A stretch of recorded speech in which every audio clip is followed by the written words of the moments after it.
Ladies and gentlemen, welcome to Naval Station Norfolk and the commissioning of United States ship Gerald R. Ford. I am Captain Brent Gott, the ship's executive officer. Our ceremony will commence in just a few moments. Please turn cell phones off or place them in silent mode for the duration of our ceremony. Please note, water is available at designated areas around the hangar bay and on the pier. In the event of an emergency, we ask that you exit the ship in a calm and orderly fashion, using the brow that is closest to you. Thank you. At the conclusion of the ceremony, we will ask the guests seated in the hangar bay to remain in your seats while the President departs.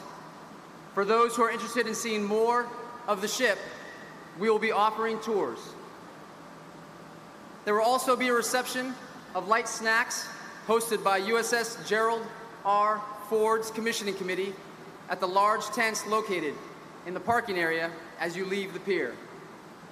As you leave the ship, we ask that you follow the directions of the ushers. For those on the pier that wish to come aboard, please use the two brows that are closest to the back of the ship. USS Gerald R. Ford was built in Newport News, Virginia, and is the most advanced and powerful warship in the world. She is the lead ship of a new class of supercarriers that will provide forward presence and power projection around the globe to defend American interests and that of her allies in an unprecedented scale for decades to come. Her two nuclear reactors can carry her air wing anywhere around the globe for 25 years. 1,100 feet long, displacing 100,000 tons, this extraordinary ship brings 6 acres of sovereign American soil and 75 combat-ready aircraft to any troubled area in the world. As the next generation carrier, she brings to the fight significant new technology, improvements over the Nimitz-class carrier she replaces, including a SPY-3 phased array radar, an electromagnetic aircraft launch system, which will replace the steam catapults. President Gerald R. Ford was born on July 14, 1913, in Omaha, Nebraska, and moved as an infant to Grand Rapids, Michigan. The future president excelled scholastically and athletically at South High School and achieved the rank of Eagle Scout, the only U.S. president to do so. He graduated from the University of Michigan, where he majored in economics and political science. He was an extremely gifted athlete and captain of the Michigan football team. He was voted the Wolverines' most valuable player, and after graduation, received offers to play professional football. Instead, he chose the legal profession and graduated from Yale Law School in 1941. After the United States entered World War II, he received a commission as an ensign in 1942, eventually achieving the rank of lieutenant commander. He served aboard the light aircraft carrier, the USS Monterey, CVL-26, and took part in major operations in the South Pacific.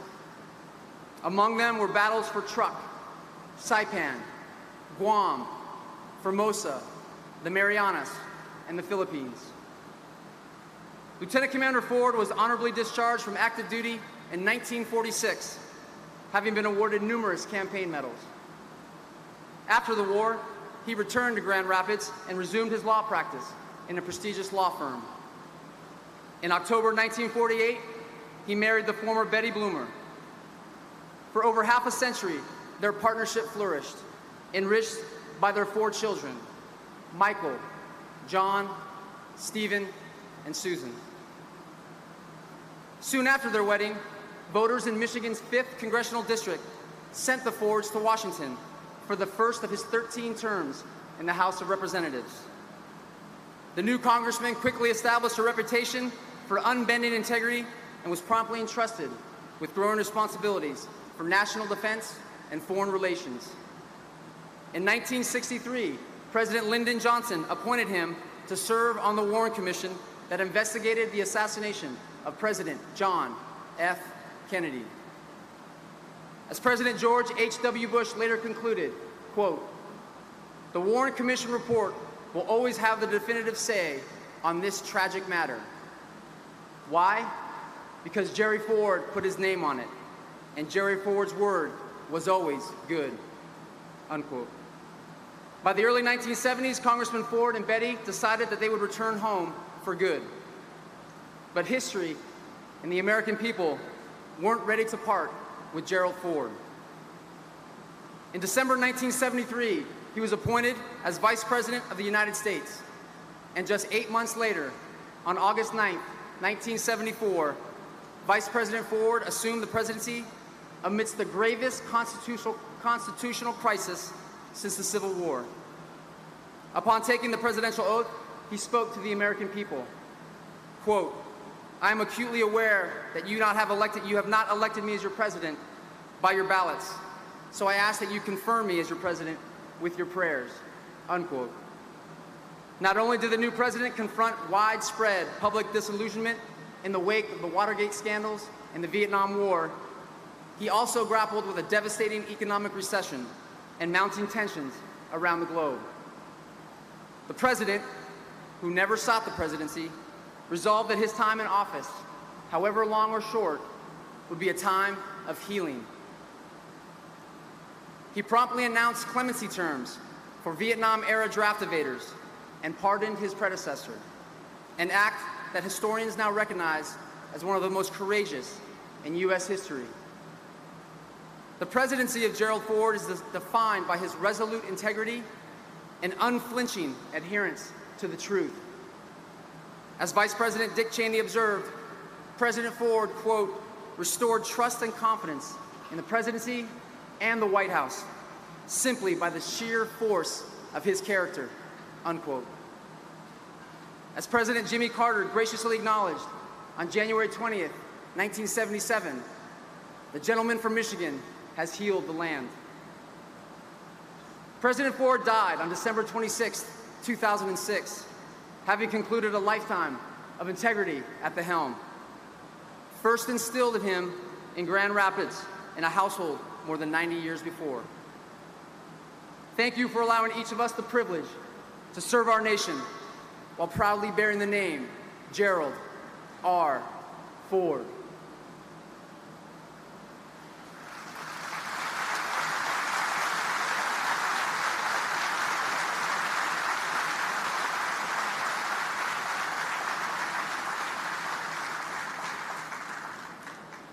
Today's ceremony is a time-honored tradition that began with the commissioning of our first Navy ship in 1775.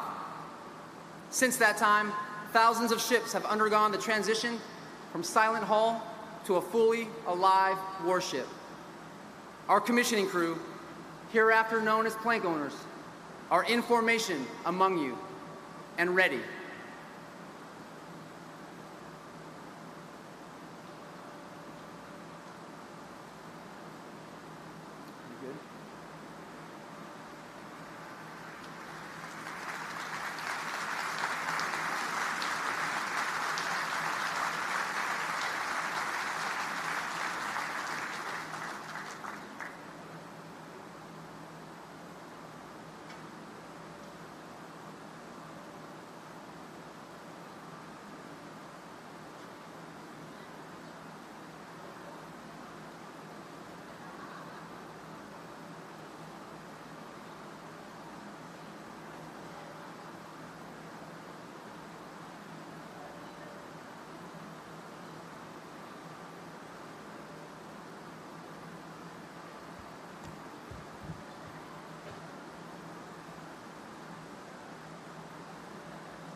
Thank you for your patience.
Ship's company, attention! Will the guests please rise and remain standing for the arrival of our platform guests? Military honors to the President of the United States, our national anthem, and the invocation. We welcome and thank the United States Fleet Forces Band and the Naval Station Norfolk Saluting Battery for assisting us today. Ladies and gentlemen, our platform guests. Commander Stephen Barstow, Chaplain Corps, United States Navy, our ship's chaplain. Miss Mary Ellen Baldwin, President and CEO, Hampton Roads Navy League. Mr. Greg Willard, White House Staff Assistant to President Ford and Commissioning Committee Co-Chairman. Mr. Byron Cavaney, Commissioning Committee Co-Chairman. Mr. Douglas DeVos, Commissioning Committee Co-Chairman.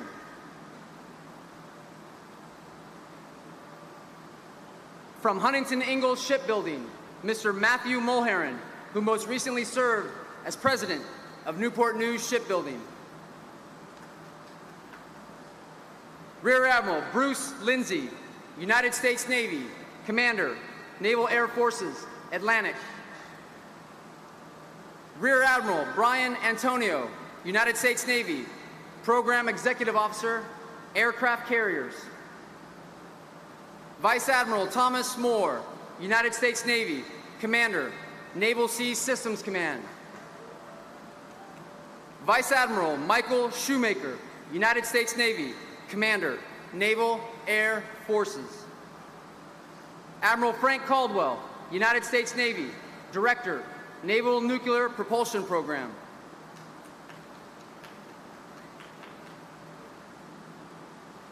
Admiral Philip Davidson, United States Navy, Commander, United States Fleet Forces Command. Admiral John Richardson, United States Navy, Chief of Naval Operations.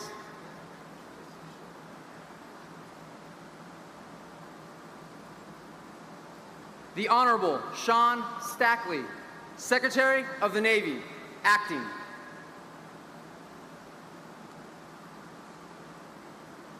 The Honorable Donald Rumsfeld, former Secretary of Defense.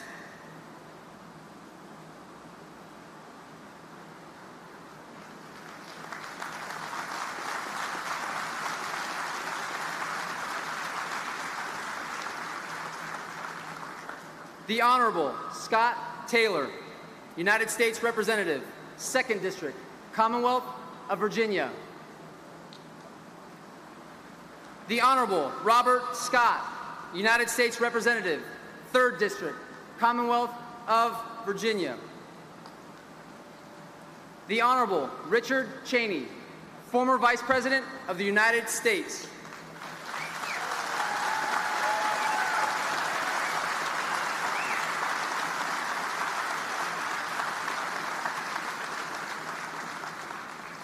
The Honorable Rick Schneider, Governor, State of Michigan.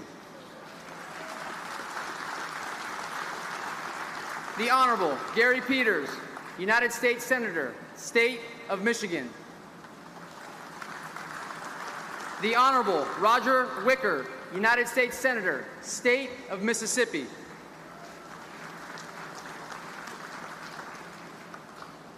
The Honorable James Mattis, Secretary of Defense.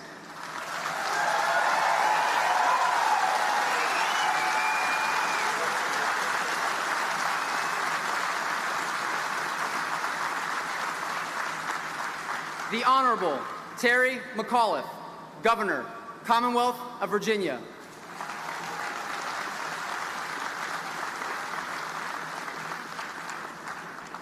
Ladies and gentlemen, our ship sponsor, Mrs. Susan Ford Bales.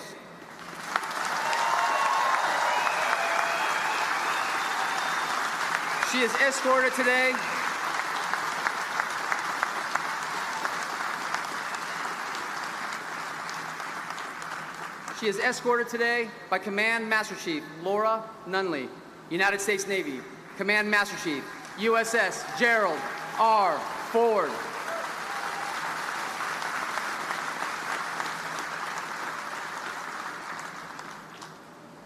Ladies and gentlemen, the President of the United States, escorted today by Captain Richard McCormick, United States Navy, Prospective Commanding Officer, USS Gerald R.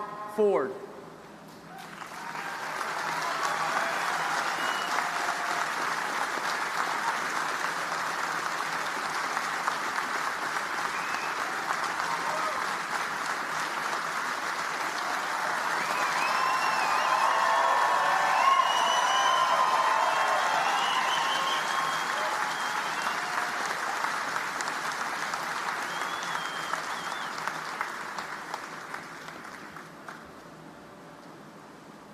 Ladies and gentlemen, honors to the President of the United States.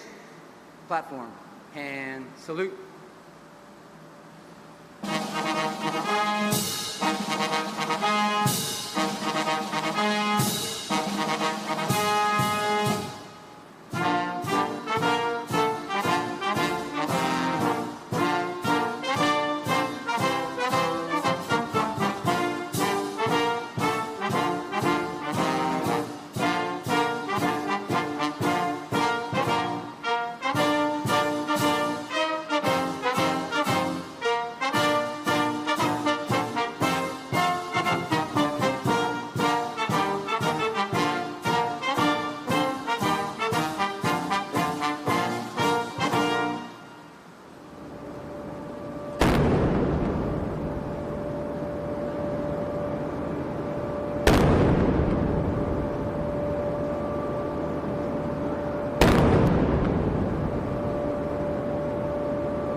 Ladies and gentlemen, the national anthem will be performed by Gerald R. Ford's own Chief Petty Officer, Berwin Tenon. Advance the colors.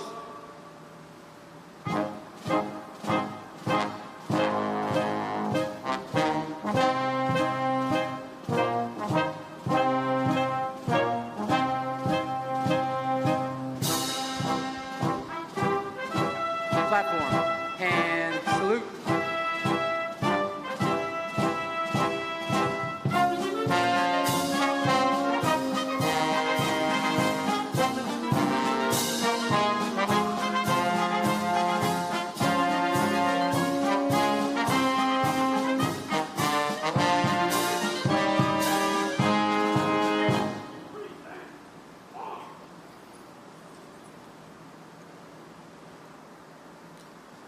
Oh, say, can you see by the dawn's early lights what so proudly we hailed at the twilight's last gleaming, whose broad stripes and bright stars through the perilous fight o'er the ramparts we watched were so gallantly streaming, and the rockets red glare, the bombs bursting in air, gave proof through the night that our flag was still there. Oh, say does that star-spangled banner yet wave o'er the land of the free and the home of the brave?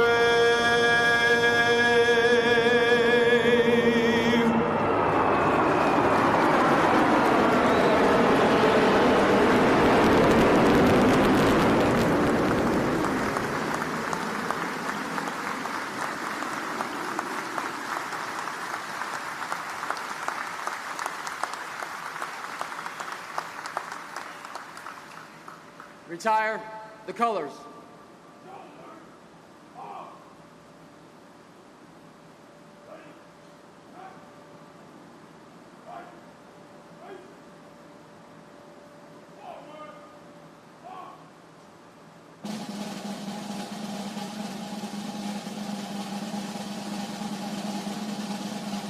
Platform. Ready, two.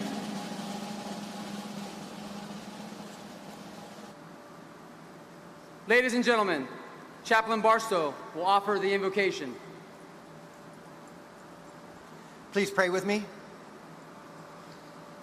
We gather together here today as one body, though we come from many different backgrounds, representing many different religions and from many different cultures. Today, we gather as one. We are here to celebrate together. We gather to celebrate the commissioning of this mighty ship, the USS Gerald R. Ford. We gather here to celebrate the accomplishments of the United States Navy through living out our code of honor, courage, and commitment. We gather here to celebrate the greatest nation in the world, the United States of America. And in one voice, we lift our prayers together as one body, invoking all that is within us and invoking that which is beyond us. And in the realm of the spiritual and the supernatural, we invoke your presence among us and your blessing on all that we do here today. And we pray for your continued protection upon the Ford and all the Ford-class carriers to follow. Bless us, Lord. Bless this crew. Bless this ship. and may we all be worthy and faithful to the mission for which we have been called. We pray this in your mighty name. Amen.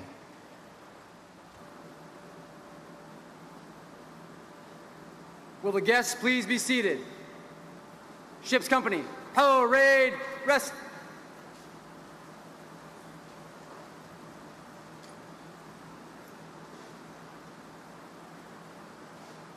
Ladies and gentlemen, the Honorable Terry McAuliffe, Governor, Commonwealth of Virginia.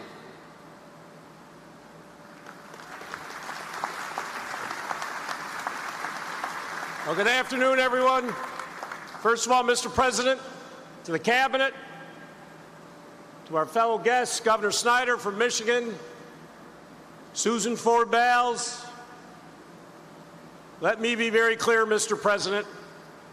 I know you worry about 50 states, but let me tell you, you are here in the greatest state in the greatest nation on earth, the Commonwealth of Virginia.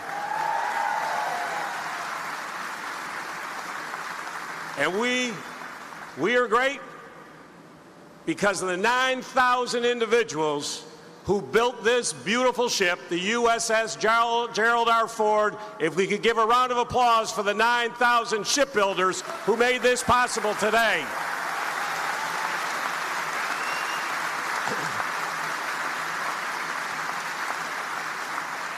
So, Mr. President, if you want to save taxpayer money and help our military, you keep investing. You put all the military contracts here in the Commonwealth of Virginia. We'll deliver on time, ahead of budget, because we are the greatest workforce in America. And I'm also proud the greatest active duty, 27 military installations, the largest naval base in the world.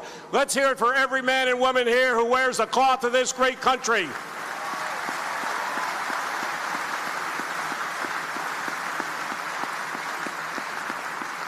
And finally, to the state, the #1 state in America for veterans. We have more female veterans, more veterans under the age of 25, fastest growing veteran population in America. We love our veterans here in the Commonwealth of Virginia. Last year, the first state in America to be certified by the federal government to functionally end veteran homelessness, the Commonwealth of Virginia, folks. I could go on and on. We love our active duty. We love our veterans. I thank you for being here today. But what an honor, Susan, to have this ship named after your father. You think a man who, after Pearl Harbor, enlisted in the United States Navy and took over our country at a very difficult time and led our nation with dignity. We are so grateful for President Ford, and we are so grateful for the Ford family being here today. Ladies and gentlemen, enjoy yourselves. If you're visiting, spend every penny in your pockets before you leave the Commonwealth of Virginia. Thank you. Go Navy!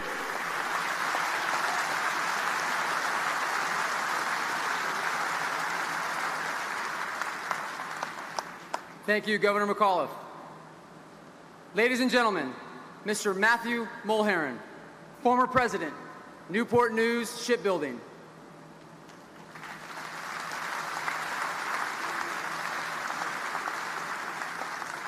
Well, good morning, President Trump, distinguished platform guests, ladies and gentlemen, and most especially our ship sponsor, Susan Ford Bales.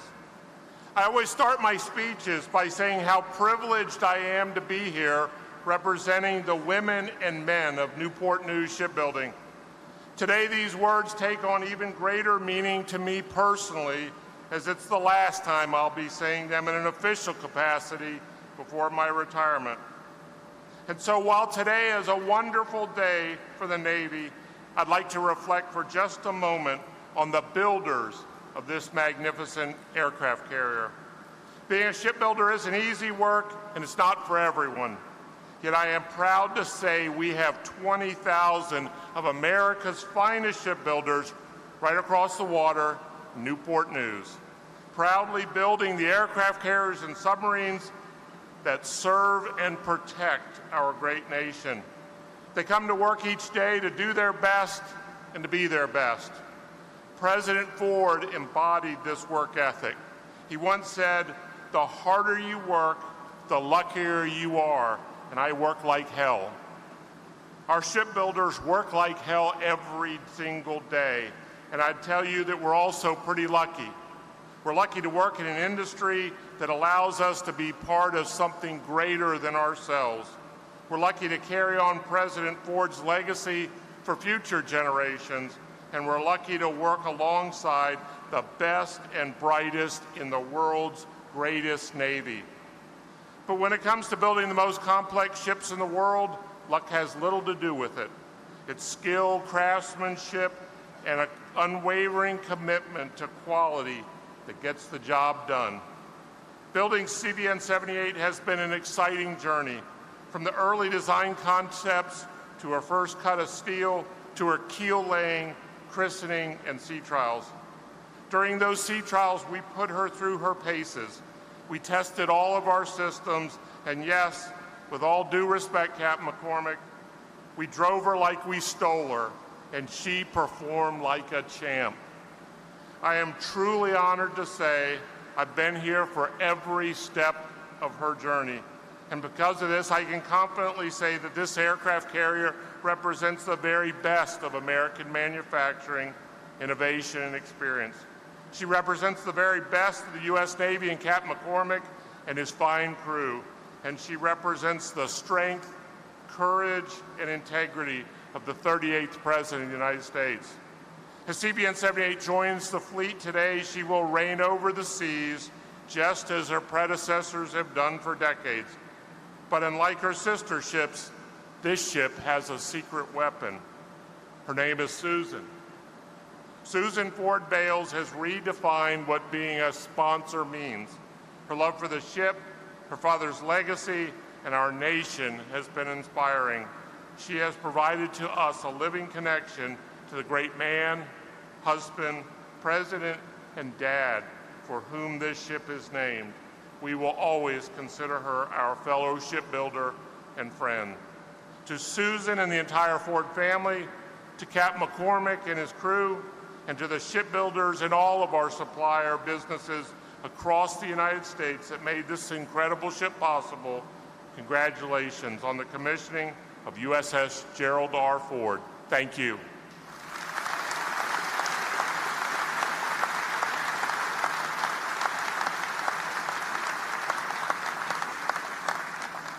Thank you, Mr. Mulheron.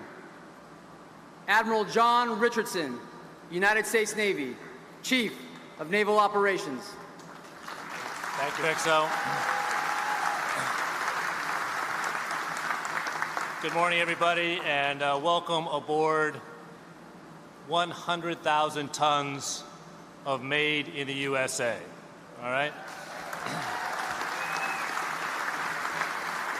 What a day of celebration. I could go on, but it feels like it's starting to get a little warm in here, so I'll keep my remarks short.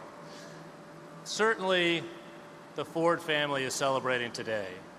What a fitting tribute to their father's legacy, President Ford, a man of humility and integrity and leadership, and embodied perhaps best in our fair sponsor, Susan Ford Bales.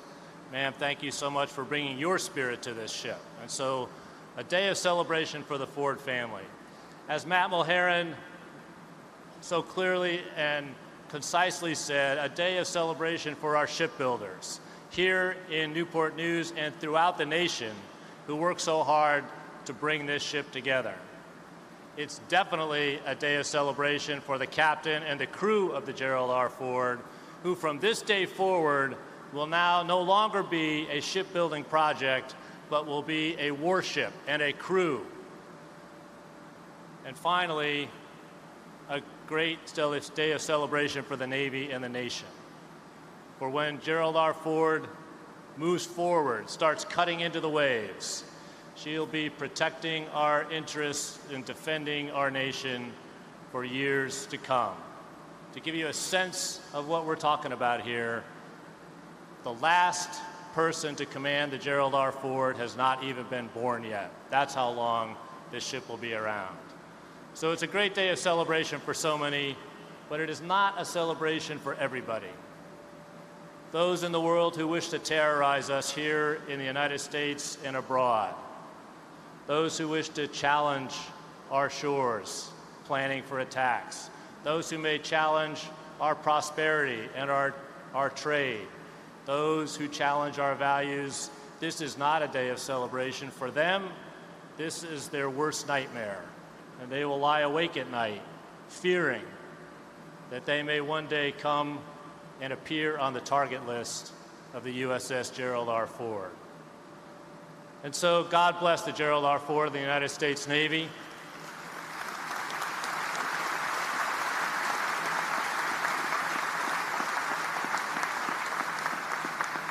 God bless the Ford and the Navy, a comfort to our nation and her allies, and a nightmare to our enemies. Thank you very much.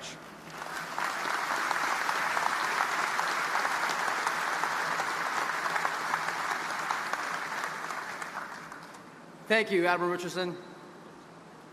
Ladies and gentlemen, the Honorable Sean Stackley, Secretary of the Navy, acting.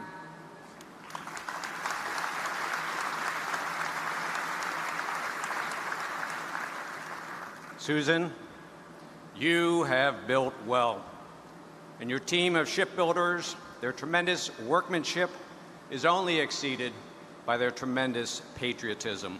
Your father would be very proud.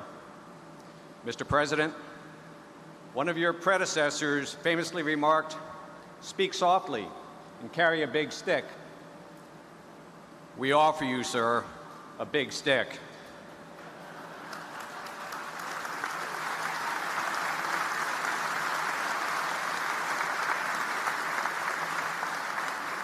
So many distinguished guests, officers, and crew who proudly call yourselves the Gerald R. Ford.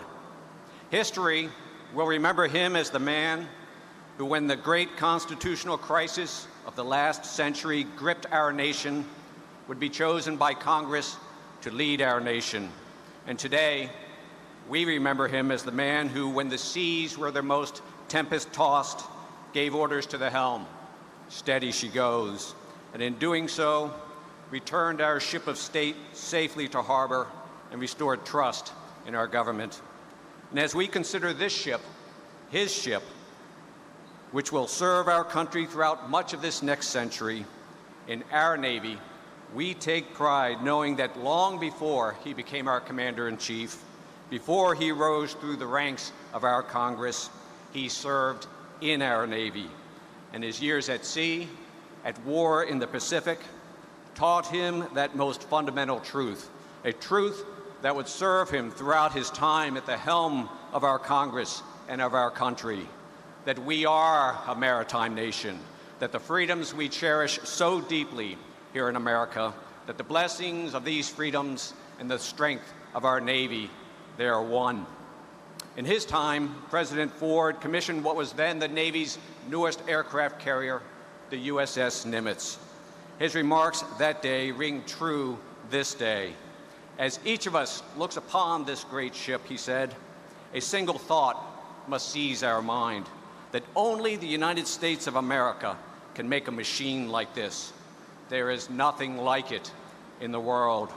Wherever she shows her flag, she will be seen as we see her now, a solid symbol of United States strength, United States resolve, made in America, manned by Americans. And so it is today. The USS Nimitz is underway in the Arabian Sea, and her sister ship, the George H.W. Bush, is turning into the wind in the Mediterranean, while the Ronald Reagan stands watch over the Western Pacific. And yes, these ships stand as a symbol of United States strength and United States resolve. They are our nation's great instrument of security and, too, of goodwill. So, Skipper, as we marvel at the technology and the daunting numbers that measure this ship, never lose sight that in time of crisis, you will be the first to respond. And when called upon, you will deliver the final word in the bidding of our nation.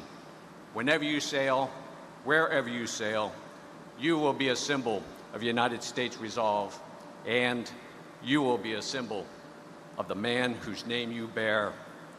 So, steady she goes.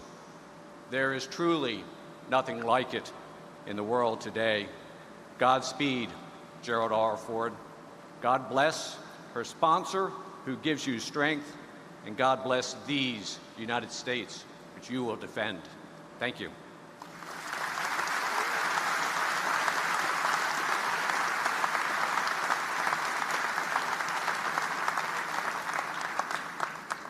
Thank you, Secretary Stackley. Ladies and gentlemen, the Honorable James Mattis, Secretary of Defense.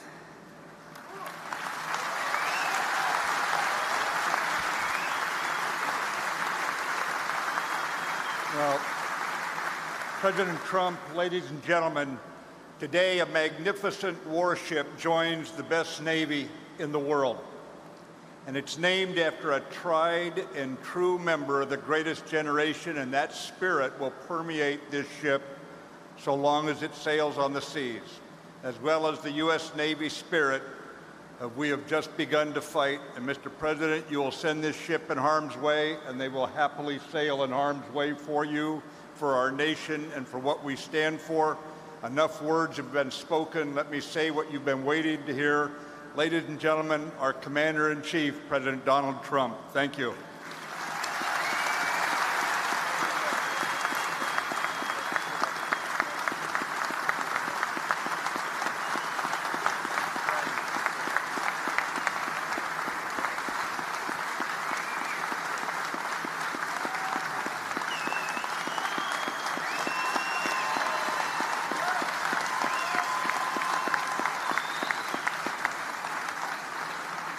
Thank you very much, Secretary Mattis, for that wonderful introduction and for your devoted service to our nation.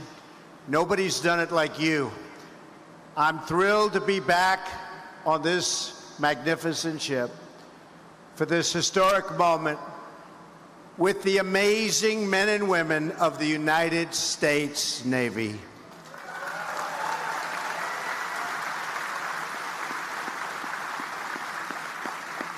I was with you 4 months ago, and I knew that I had to be here today, and I told you I'd be back to congratulate you and the crew and everybody involved on commissioning the newest, largest, and most advanced aircraft carrier in the history of this world. That's a big achievement. After today, wherever this ship sails, you will all carry a proud title: plank owner of the USS Gerald R. Ford.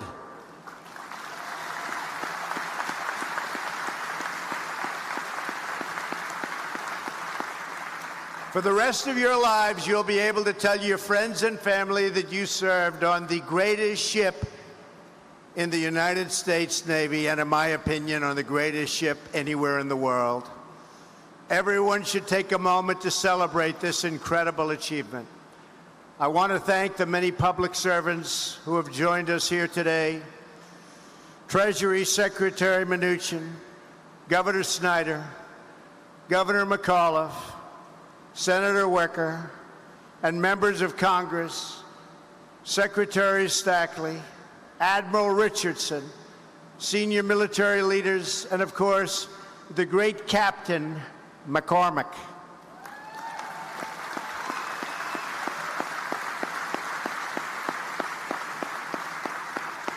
Captain, I know you will exemplify integrity at the helm.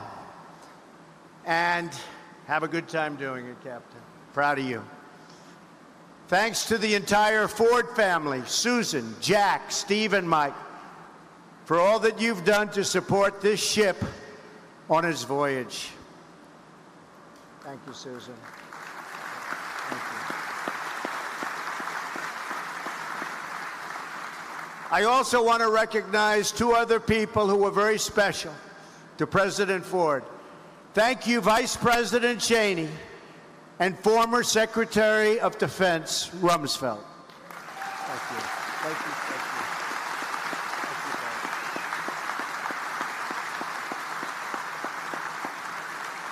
Thank you. They look great. They look great. As we put this stunning ship into the service of our nation, we must also pay tribute to the thousands of citizens military and civilian, who helped design and build her. Their love of country has been poured into every rivet and bulkhead on this vessel. You hammered, chiseled, and sculpted this mighty hull. You were there when the first steel was cut, when the turbines first roared to life, and when those beautiful bronze propellers first began to spin, and spin they did. And now you are here to witness the moment when your incredible work of art becomes the pride of the United States Navy and a symbol of American power and prestige, no matter where in the world you go. American steel and American hands have constructed a 100,000-ton message to the world. America might is second to none, and we're getting bigger and better and stronger every day of my administration. That I can tell you.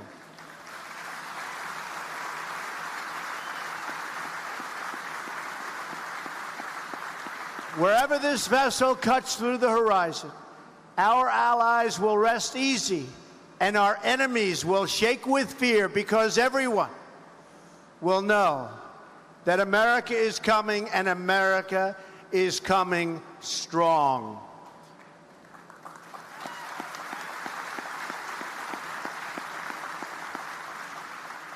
To every worker from Newport News Shipbuilding and every craftsman and engineer who helped build this incredible fortress on the sea, today we salute you. Thank you.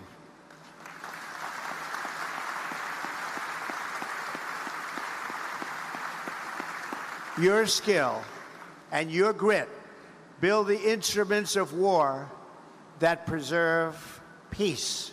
This ship is the deterrent that keeps us from having to fight in the first place.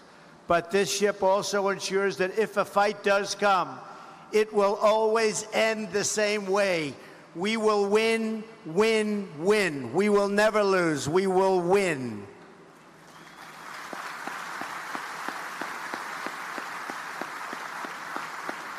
When it comes to battle, we don't want a fair fight. We want just the opposite. We demand victory, and we will have total victory, believe me. Having the best technology and equipment is only one part of the American military dominance. Our true strength is our people. Our greatest weapon is all of you. Our nation endures because we have citizens who love America and who are willing to fight for America.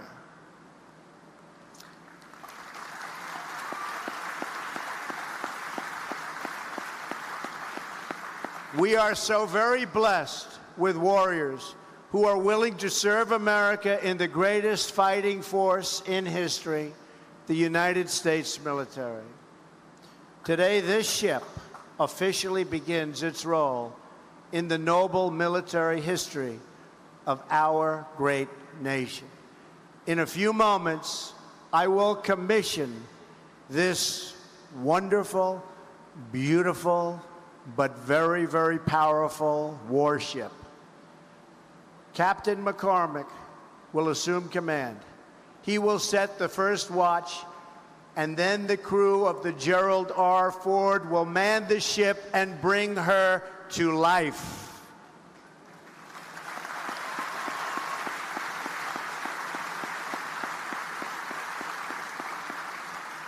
A ship is only as good as the people who serve on it, and the American sailor is the best anywhere in the world. Among you are great welders, radar technicians, machine operators, and pilots. You take pride in your work, and America takes pride in you. We love you. We are proud of you. Thank you.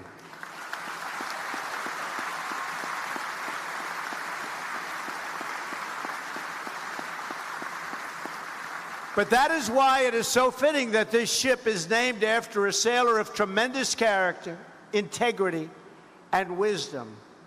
You know that, Susan. Gerald Ford was raised in American heartland. He grew up in Grand Rapids and became an Eagle Scout.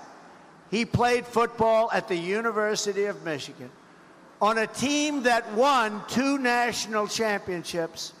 And listen to this, on that great team, he was named MVP. Not bad. He then went to Yale Law School, and after Pearl Harbor, he volunteered to serve. President Ford joined the Navy and asked to be sent to sea. He wanted to do that very badly. He never really knew why. He felt it was a calling. He was assigned to a new carrier, the Monterey, becoming a plank owner himself on its commissioning in 1943. From there, he sailed to the Pacific and saw action, and a lot of action, in the Pacific War. Like so many others of his generation, Gerald Ford returned home and started a family. He ran for Congress, where he served the people of Michigan with honor for many years. From there, he became vice president and then president of the United States of America. With this ship, we honor him for his lifetime of selfless and distinguished service. We also remember his wife, Betty. I remember her well. And we honor the bravery she showed in living her life so that her experiences could help others. Susan, she was a great woman, a great woman.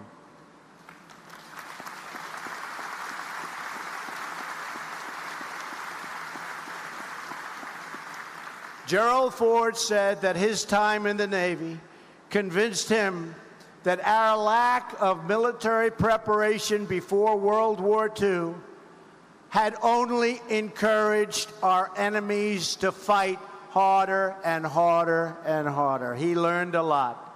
In the future, Ford said, I felt the United States had to be strong. Never again could we allow our military to be anything but the absolute best. If he could see this ship today, President Gerald Ford would see his vision brought to life, and he would see his legacy of service being carried on by each and every one of you.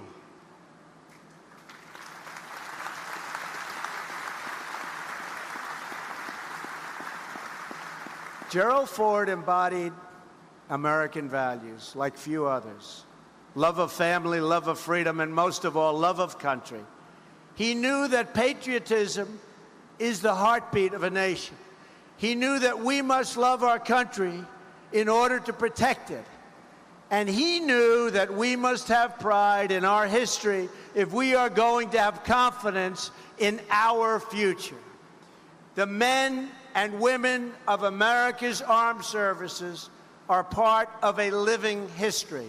You uphold timeless customs and traditions, and you protect our nation and our freedom for the next generation to come. You are fulfilling your duty to this nation, and now it is the job of our government to fulfill its duty to you.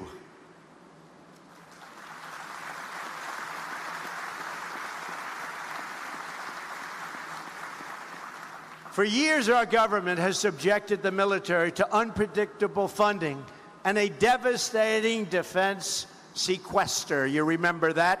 Sequester, not good. This has led to deferred maintenance, a lack of investment in new equipment and technology, and a shortfall in military readiness. In other words, it's been a very, very bad period of time for our military. That is why we reached a deal to secure an additional $20 billion for defense this year, and it's going up, and why I asked Congress for another $54 billion for next year. Now we need Congress to do its job and pass the budget that provides for higher, stable, and predictable funding levels for our military needs that our fighting men and women deserve, and you will get. Believe me, President Trump, I will tell you, you will get it. Don't worry about it. But I don't mind getting a little hand, so call that congressman and call that senator and make sure you get it.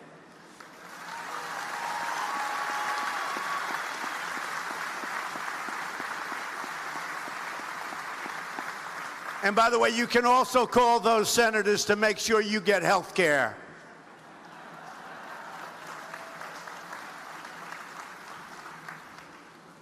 We must end the defense sequester once and for all. We must also reform defense acquisitions to ensure that we are getting the best equipment at the best prices so that our dollars are used only for the best interests of our country and those who serve. We do not want cost overruns. We want the best equipment, but we want it built ahead of schedule, and we want it built under budget.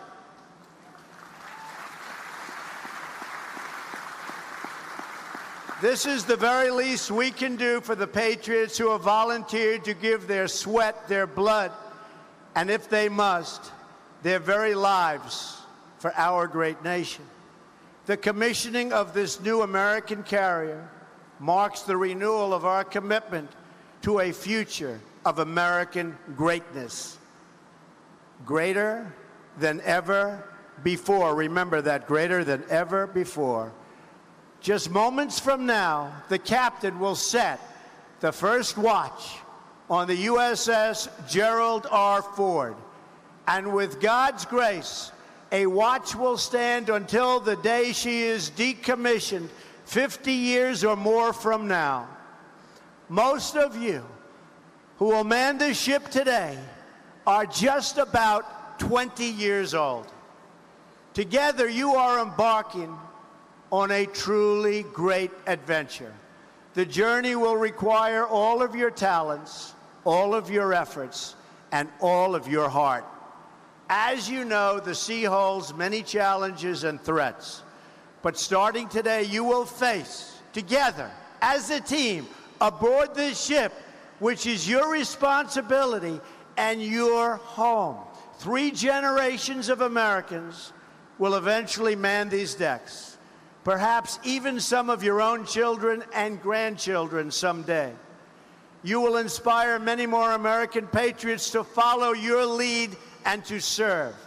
And one day, when you are old and have lived a long and hopefully happy and successful life, you may find yourselves back aboard this ship, surrounded by your family, to mark its decommissioning. And on that day, our entire nation will honor not just this carrier, it will honor you and the role you will have played in keeping America safe, strong, and free. To every patriot who will serve on this ship today and throughout history, I say this: keep the watch, protect her, defend her, and love her. Good luck and Godspeed. Thank you to the Ford family, and thank you to every sailor in the greatest Navy on earth. God bless you. God bless the Gerald R. Ford, and God bless the United States of America. Thank you very much. God bless you all.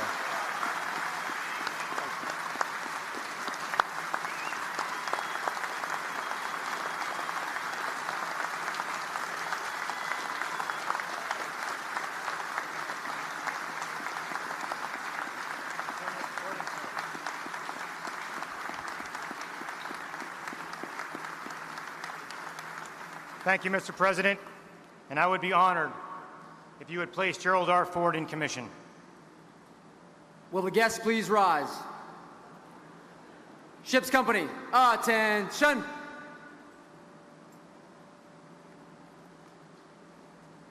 I hereby place United States ship Gerald R. Ford in commission. May God bless and guide this warship and all who shall sail in her. God bless you. Thank you.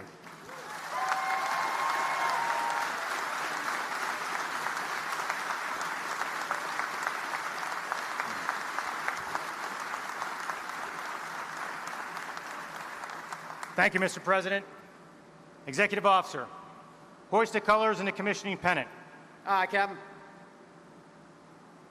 Ladies and gentlemen, I direct your attention to the ship's mast as we hoist the colors and commission pennant. Quartermaster, hoist the colors and the commission pennant. Aye, aye, sir.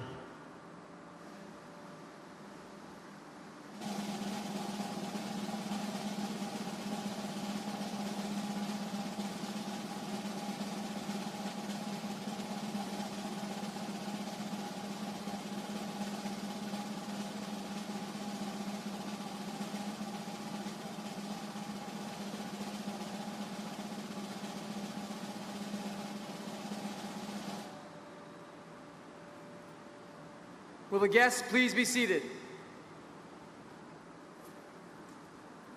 Captain, the colors and the commission pennant are flying over United States ship Gerald R. Ford. Very well. I will now read my orders. From Commander Naval Military Personnel Command to Captain Richard McCormick, United States Navy. Subject, BUPERS Order 1990 of 06 January 2016. When directed by Reporting Senior, detach in January 2015 from present duty and report to Pre-Commissioning Unit Gerald R. Ford, CVN 78, as Commissioning Officer. Upon commissioning of USS Gerald R. Ford, report for duty as Commanding Officer. Admiral Richardson, United States ship Gerald R. Ford is in commission and I am in command.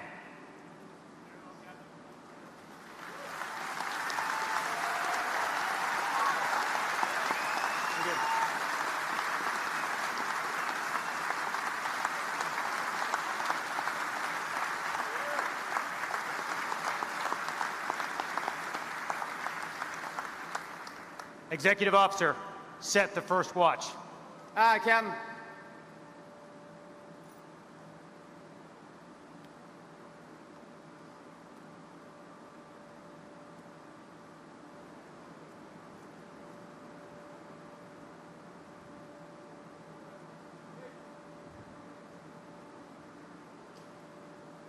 Officer of the deck, set the watch. Aye, aye, sir.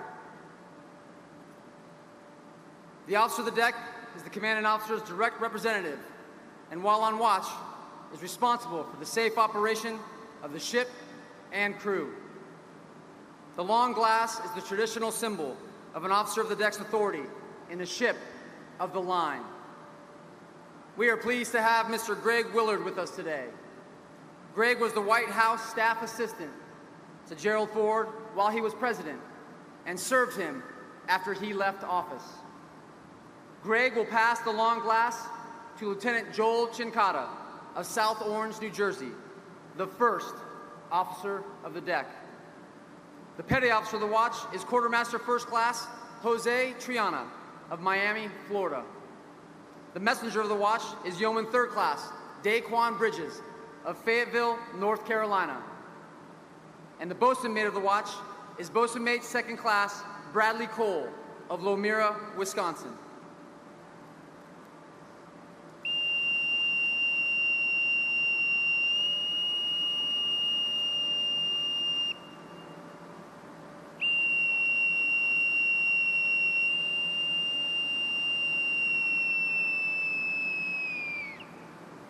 Set the watch. On deck, Section 1. Sir, the watch is set. Very well.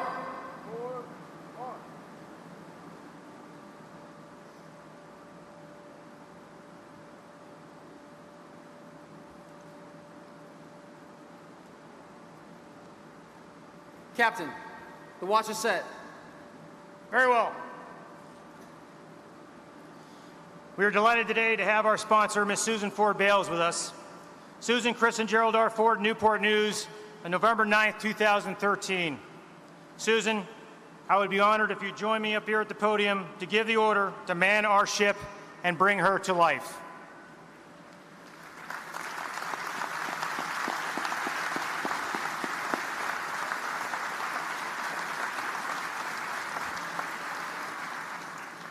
Mr. President, ladies and gentlemen, in the twilight of his life, Dad learned of the decision to name CVN 78 to be the USS Gerald R. Ford. Dad felt that that was one of the highest honors he ever received, was to wear the uniform of Lieutenant Commander in the United States Navy. So upon learning the naming decision, Dad wrote a letter about CVN 78, and he concluded his letter, quote, "Thus is a source of indescribable pride and humility to know that an aircraft carrier bearing my name will be permanently associated with the valor and integrity of the men and women of the United States Navy," end quote. There is no one, absolutely no one, who would be prouder of the commissioning of this mighty ship than the President of the United States, Gerald R. Ford. Therefore, on behalf of the 38th President of the United States, and as your ship sponsor, I am honored to give the command. Officers and crew of the United States Gerald R. Ford, man our ship and bring her to life.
Ladies and gentlemen, please be seated.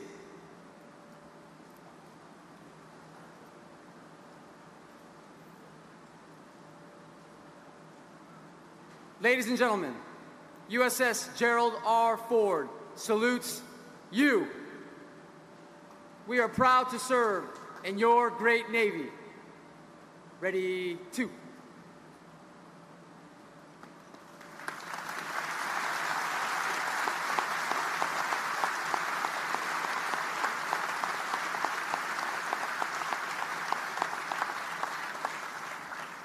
Captain, the ship is manned and ready. Very well. Admiral Lindsay, USS Gerald R. Ford is manned and ready and reports for duty to the fleet. Very well. Welcome to the fleet. Make preparations for getting underway as soon as possible. Very well. Mr. President, request permission to break your flag.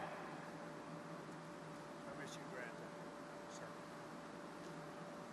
Executive Officer, break the flag of the President of the United States. Aye, Captain. Quartermaster, break the flag of the President of the United States. Aye, aye, sir.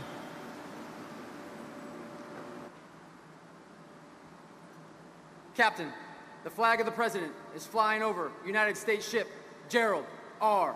Ford. Very well.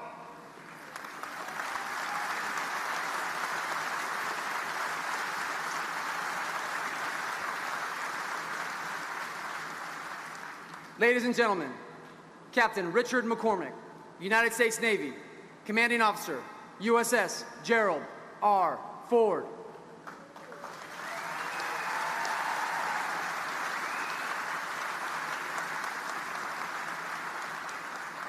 Ship's company, parade, rest. Good morning, Mr. President, Secretary Mattis, Secretary Stackley, Admiral Richardson, Susan, distinguished visitors, shipmates, family, and friends. Welcome, and thank you all for being here and braving the heat as we come together to celebrate this transition of this warship from a pre-commissioning unit to a capital asset. The experience of the Gerald R. Ford commissioning is best described like this. As each of us looks upon this great ship, a single thought must seize our minds. Only the United States of America can make a machine like this. There is nothing like her in the world today. We have witnessed a magic moment when an intricate mass of steel and cable, sophisticated engineers' marvels, suddenly come and become a living thing with a unique personality. These words were spoken over 42 years ago by then President Gerald R. Ford as he delivered his keynote address at the commissioning ceremony for USS Nimitz. How fitting it is then, the man who presided over the first-in-class commissioning ceremony is recognized today as the namesake for our great ship and the first in the Ford class.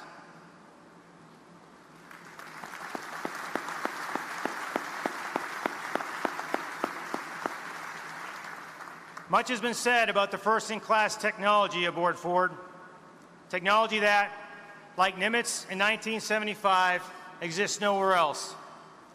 The Ford incorporates flexibility into the carrier platform to accommodate future systems and technologies, to ensure that the Navy is ready to conduct prompt and sustained combat incident to operations at sea for decades to come.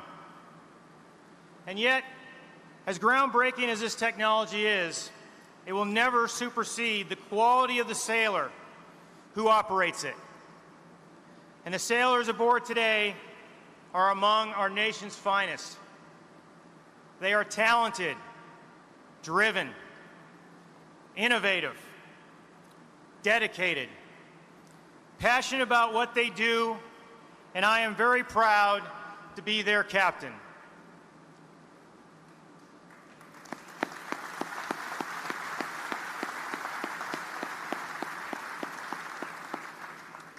James D. Hornfisher, author of the book The Last Stand of the Tin Can Sailors, said it best. A fighting force cannot be reduced to its order of battle any more than a ship's value can be reduced to the number of guns she carries or the shaft horsepower her turbines can generate. A vessel draws life from the spirit of her crew, which derives in large part from the leadership qualities of her chiefs and officers. Morale defies quantification, and yet it weighs significantly on the ultimate lethality of the tools of war. We cannot succeed absent the strength and skills of our sailors and the dedication and commitment they bring to the fight. Our sailors will ensure that Gerald R. Ford remains mission ready and prepared to execute national tasking for decades to come. I want to thank legislators, shipbuilders, and sailors for all your efforts in taking USS Gerald R. Ford from concept to delivery. And last, but certainly not least, I would like to express my gratitude to the families of our servicemen and women who supported their loved ones as we worked hard to prepare this ship for sea. Your devotion and sacrifice cannot be understated, and I want to thank you personally for all your support.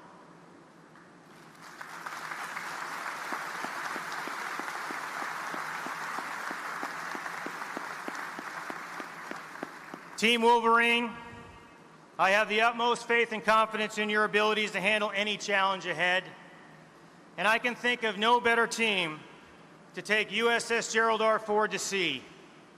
God bless you, your families, and our Navy. Thank you.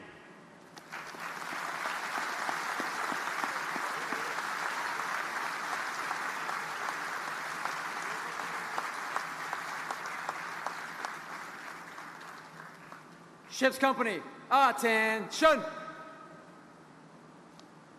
Will the guests please rise? Chaplain Barstow will now lead us in the benediction.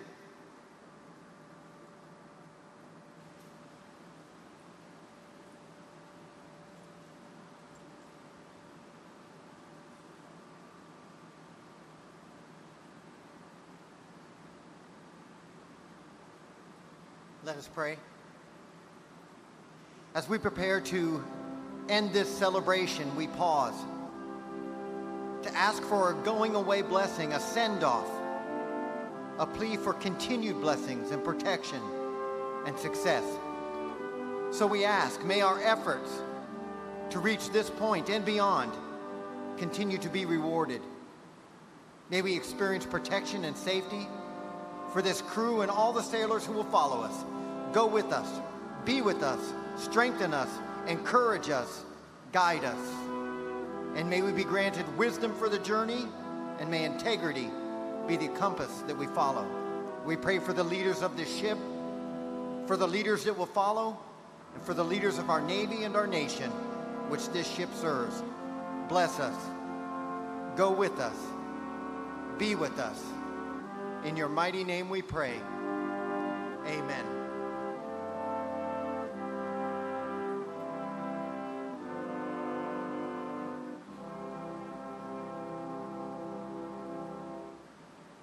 Thank you, Chaplain Barstow. Ladies and gentlemen, please be seated.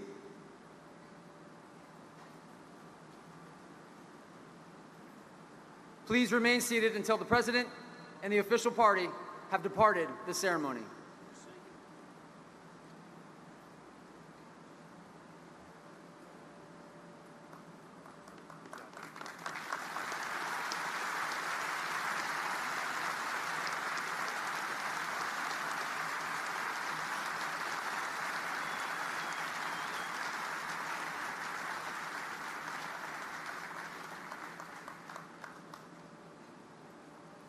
Ladies and gentlemen, we invite you to our post-commissioning reception, hosted by USS Gerald R. Ford's Commissioning Committee at the large tents located in the parking area as you leave the pier. For those interested in a closer look at your great ship, several tour routes have been established. Tours will commence in approximately 20 minutes and conclude at 2 p.m.